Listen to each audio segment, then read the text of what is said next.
Hey, gorgeous, and welcome to this episode of the Magnetic Woman Show. I'm your host, Lauren Joyce, and I want to talk about something that is maybe a little bit taboo, which is ironic coming from me because I talk about tons of taboo things. But this feels taboo in a completely different new way. So, the title of this podcast is I Hate My Grandmother and the sisterhood wound in our ancestral lineage. So, I actually did a Substack article on this as well as other content. Um, and it feels taboo because, of course, there is this, idea of like, respecting and honoring your elders, not to mention um kind of the like, oh, this might be seen as unprofessional or I'm like airing out dirty laundry.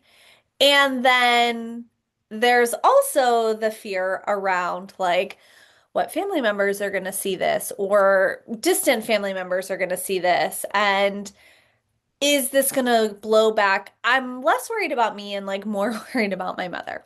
Um, but I also know that this is a really important topic. So my maternal grandmother is still alive. She's in her mid 90s, although she health-wise she's not doing well.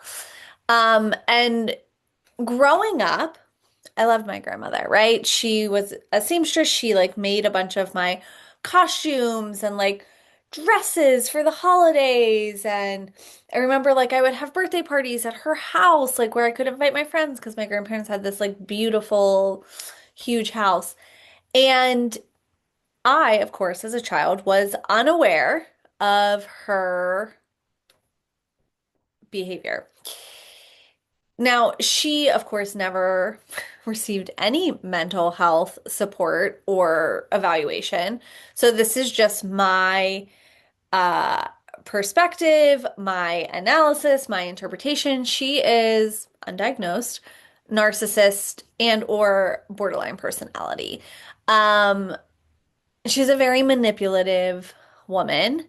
She uses guilt and shame as a way to control people and specifically her children, her family. So, um, as I got older, and especially over the last decade of my life, in doing a lot of personal and spiritual development and really starting to pick up on how manipulative she is, how she is, tries to shame people, tries to guilt people into doing things, how she plays people off of each other. I have taken a huge step back from having any kind of relationship with her. I see her occasionally, um, and I don't really have a relationship with her. I don't care to have a relationship with her. And I don't play into or buy into the manipulation games.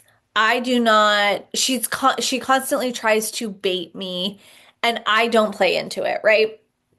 Which I know means she is like talking about me to other family members and of course playing the victim.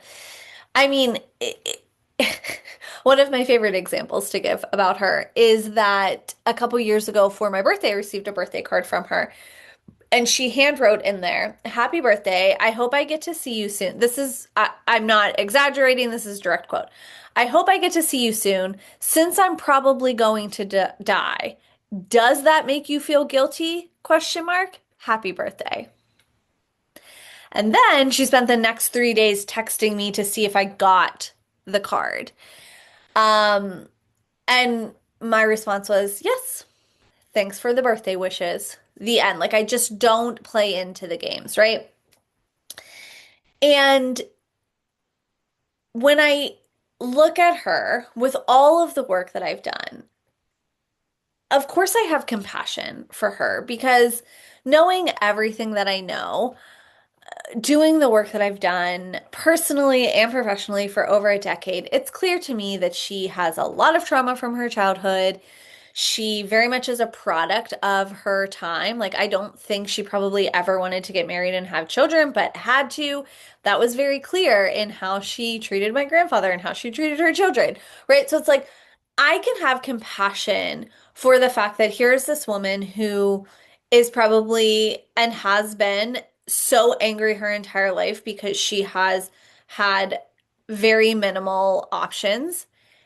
And I am filled with rage and grief at the amount of generational trauma and trauma that I am still feeling the effects of that she has created in this family, in this lineage. And again, I was so hesitant to do content around this. Now, my closest friends know all of this. And I, of course, have been thinking a lot about her and lineage and ancestry. One, as her health, continues to get worse, and two, just the work that I do, again, personally and professionally, but especially in terms of spiritual development. A lot of my spiritual journey over the last few years has been this like ancestral reclamation work. And I look at her, I look at the pain, the suffering she's experienced, and of course I have like compassion and empathy for it, but then I look at the pain and suffering that she has inflicted on her children, my mother, on myself, on familial dynamics, and I have so much rage. And the truth is, I don't like her. I do not like her. And again, there's this fear of like some distant cousin or relative hearing this podcast or reading this content and going straight to my grandmother and telling her. And in a lot of ways, her narcissistic tendencies have been this kind of like family secret where people know, but you don't talk about it. And if you like talk about it a little bit, then it's like downplayed or brushed under the rug or like that's just how she is or whatever. And I know that I am not alone in looking at my family, my lineage, especially the women, and being disappointed, being angry, being full of rage. I would give anything. I mean, I have this like deep yearning and desire to like have a nonna, which is Italian for grandmother, right? Like to go to Nona's house and have her make me coffee and teach me how to get rid of the malocchio or the evil eye and teach me herbal remedies and talk to me about folk magic and then sit outside and sip wine while we like, watch the neighbors or her tell me about a torrid love affair that she had. And it's that like it's what that is, that role is spiritual matriarch.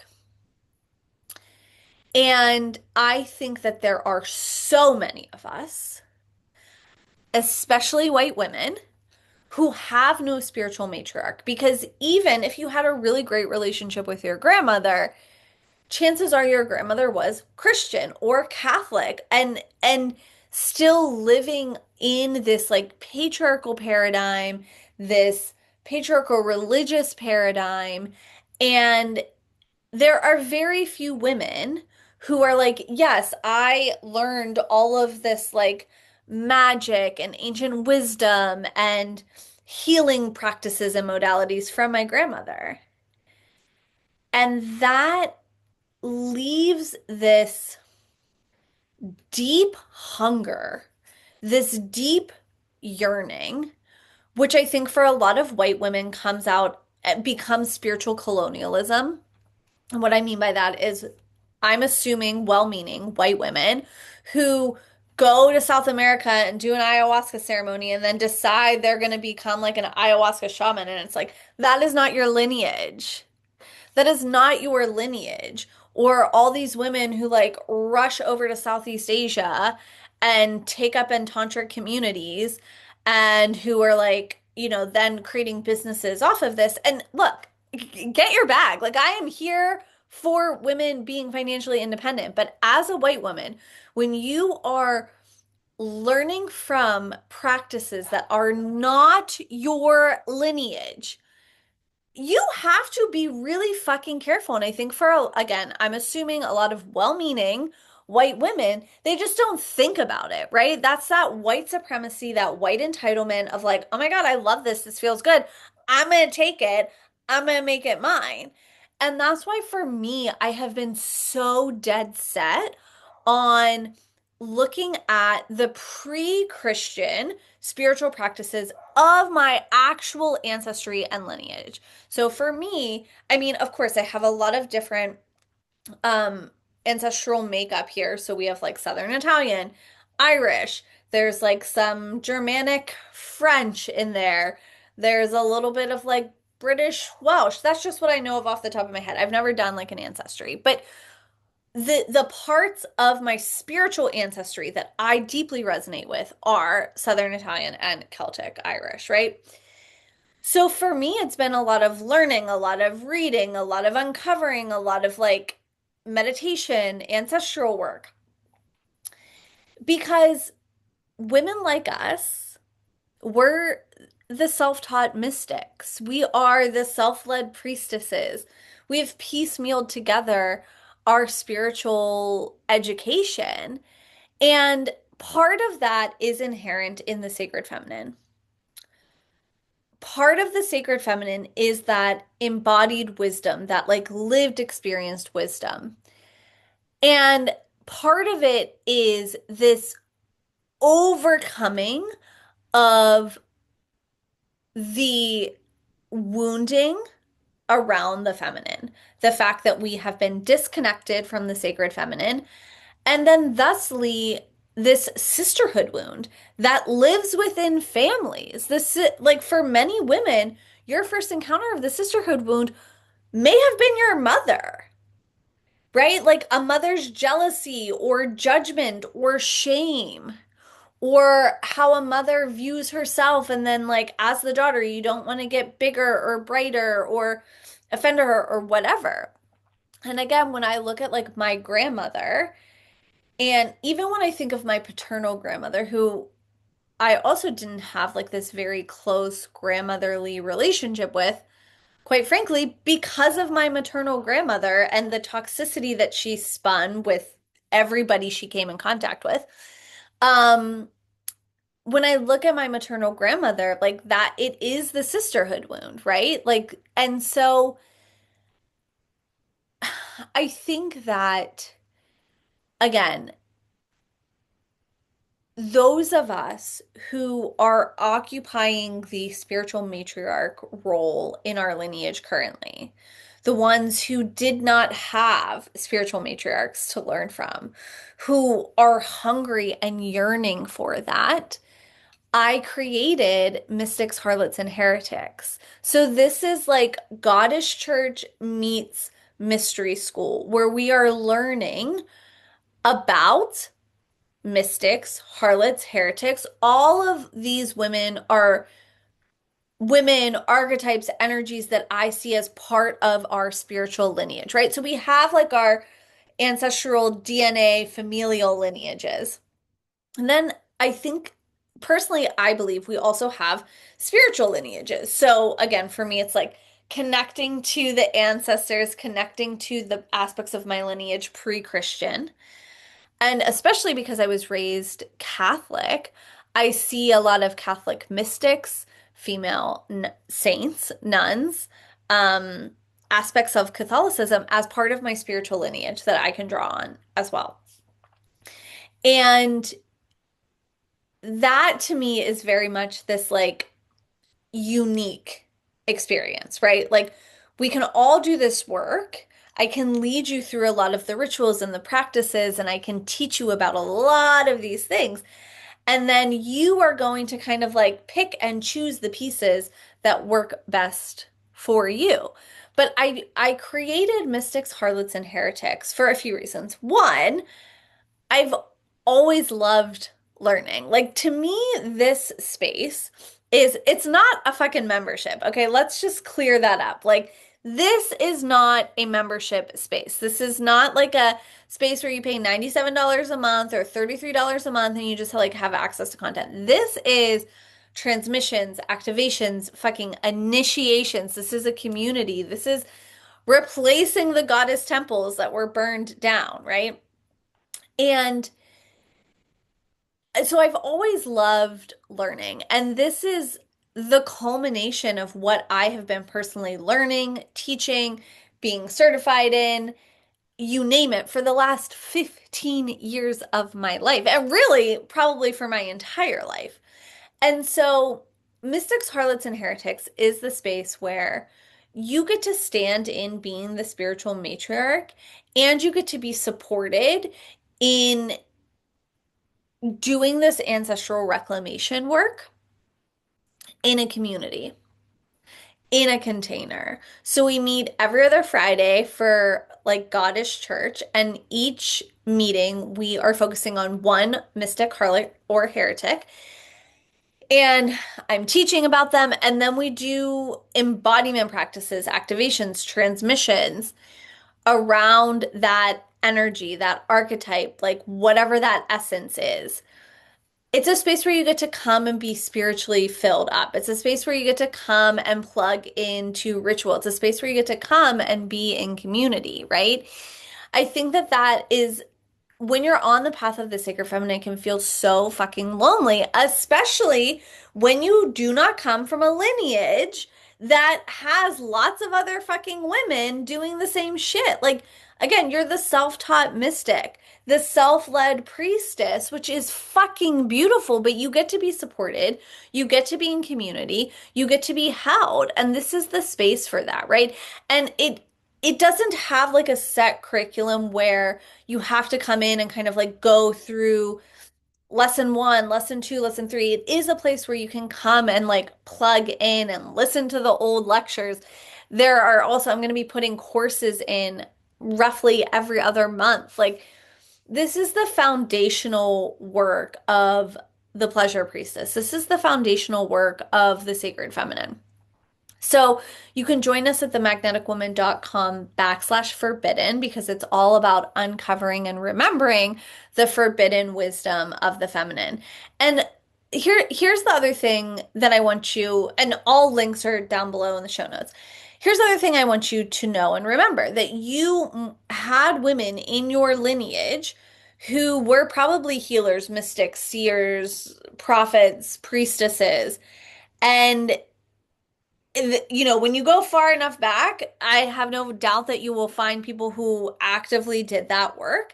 And then, like, you come into the last 2,000 years of Christianity, and you had women who had psychic and spiritual gifts who shut them down as a way to survive. Because for the last 2,000 years, the sacred feminine had to be hidden. It had to be tucked away. It had to be disowned. It had to be silenced. Because if it wasn't, the women who owned these sacred feminine gifts, the feminine wisdom and magic would have been tortured, killed, locked up, put in asylums, disowned. So we all, many of us, have this hunger, this ache, this yearning for spiritual matriarchs that we do not see in our lineages. And simultaneously, we don't see them in our lineages because we are alive currently. Like, they're not in our lineages as a means of survival. Like, we are here today because women before us shut down their spiritual and psychic gifts, disowned their inner knowings, silenced their intuitions as a form of survival. So, the work that I do, especially with women one-on-one, is so deep and so potent. And there's a lot of anger, there's a lot of rage, there's a lot of owning of like the dark feminine, the Lilith, the Hecate, the righteous feminine rage, because we have this it's like we can be in gratitude for our ancestors who silenced these parts of themselves in order to survive, in order to assimilate, in order to be accepted by the patriarchy and simultaneously be enraged and yearning for, starving for those type of women. And so for the woman who is ready to really go there, bring forward your legacy work, own the fullness of your motherfucking gifts. The woman who is ambitious, the woman who is like hell bent on being successful, the legacy intensive is for you. So, the legacy intensive, I'm doing a special currently through the end of the month where normally it's 3 days. So, the offer, the special, the sale is a 2 day, which is just as potent, intensive, and it is 40% off. So we have 2 days together in person. Then you have a month of support after, and we have some time before with support as well. So I have one spot available right now for the first week of June. Now, this is for the woman. I know I can already hear the like, first week of June, that's so soon. This is for the spontaneous bitch, the one who is like, I have my passport, I have my fucking luggage, and I am ready. I need a goddamn break, and I want La Dolce Vita, baby. So this first week of June, 2 days in Roma, Italia. All right, Rome, Italy, my loves. So this especially, I feel it for a woman who's like former Catholic and or Italian ancestry. Of course, that doesn't, if you're like, that is mine and you don't fit that, amazing. But there is something so like poetic justice around doing pleasure priestess work, sacred feminine sensuality work in the city that is responsible for forcing the feminine underground. Like there is just this like, and ironically, not ironically, the sacred feminine is everywhere in Rome. Okay. So it's like, this is the city which gave us lies like Mary Magdalene is a prostitute, fucking original sin and putting that on women's shoulders. Like, gave us all of this patriarchal, misogynistic BS in religion. The sacred feminine is everywhere. And here you and I come sipping coffee, sipping wine, eating pasta, flirting with the hot men, being called Bella on every corner, and bringing forth your legacy work through ritual and strategy. Like, I have seen over the last, again, I've been at this a long time, but 2015 to 2019 was, and the years might be a little fuzzy here, but was like the boss babe era. Like hustling, grinding was the name of the game without any recognition or realization of trauma work, nervous system regulation, like checking in to see if your goals were yours authentically or were they just like milestones that you thought you had to check off, blah blah blah. Then we get into 2020 and of course with the pandemic and lockdown and blah blah blah, and then you start to get like nervous system regulation work, embodiment work, and like the soft life and pleasure and spaciousness, all of which fucking amazing, beautiful, yes. At the end of the day, I'm an ambitious bitch. I am highly successful at everything that I do, and I am fucking ambitious. I'm ambitious, I'm driven. I love having goals. I love working towards things. And I think in some ways that's been a little bit demonized, right? It's like, how much money can I make proving that like I'm not working? And look, I'm like, let's have all the fucking pleasure in the world, but like you're also here for a huge fucking impact. You're here to bring a movement to life. You are here because you know your next body of work, your legacy work is like right there, but you haven't fully crossed that threshold. That is who the Legacy Intensive is for. So, with this Legacy Intensive sale, it's 2 days in person. When I tell you my in person experiences are unmatched, I'm not lying. Specifically and like energetically, for the fact that as a human design manifester, literally being in my energy is initiation after initiation. Okay. Not to mention, there is just a quality about in-person work that can't, like, I can't even describe, I can't even explain, but you know it. You know it because you've been in person before. You've either hosted your own in-person stuff, you've attended retreats, you've attended masterminds, you've attended events. And so imagine in Rome eating gelato, seeing the Colosseum, having a glass of wine, looking at the Pantheon, right? Like soaking up the wisdom, the sacred feminine wisdom that is in that city. And because I'm so fucking excited about these legacy intensives, and originally I was like, okay, I'm just going to do the Rome intensive for 2 days, 40% off. And then I was like, I'm going to open up all the locations that I have listed for 40% off. So it's a 2 day intensive, 40% off the regular price. You have to have a deposit in by May 31st, and you can book yours through the end of the year. So if you're interested in the Legacy Intensive, you can go to themagneticwoman.com/legacy.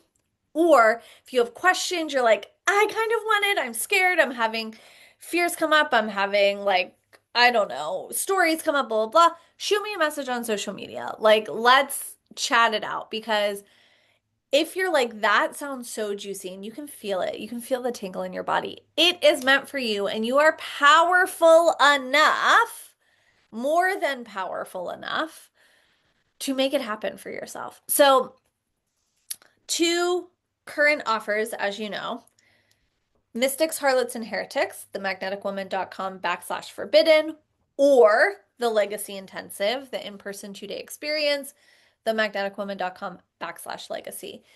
Um, both of these pieces, there is a strong reclamation of the sacred feminine. There is a strong reclamation of the ancestral wisdom.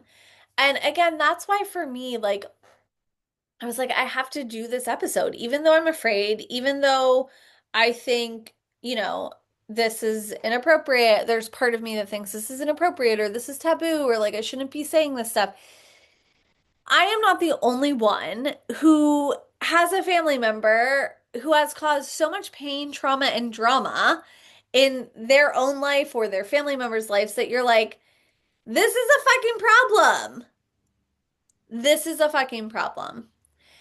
And, I also think one of my very first mentors says this all the time, and I love it, Gina DeVee, what's most personal is most universal. Like, there's a lot of wounding of the feminine and sisterhood wounding in our families, in our like immediate lineage and ancestry. And we have to be really honest about it. And again, like the duality gets to exist. Like I said, I have compassion for my grandmother and I have rage, like I have understanding and like, wow, that fucking sucks that that has been your life.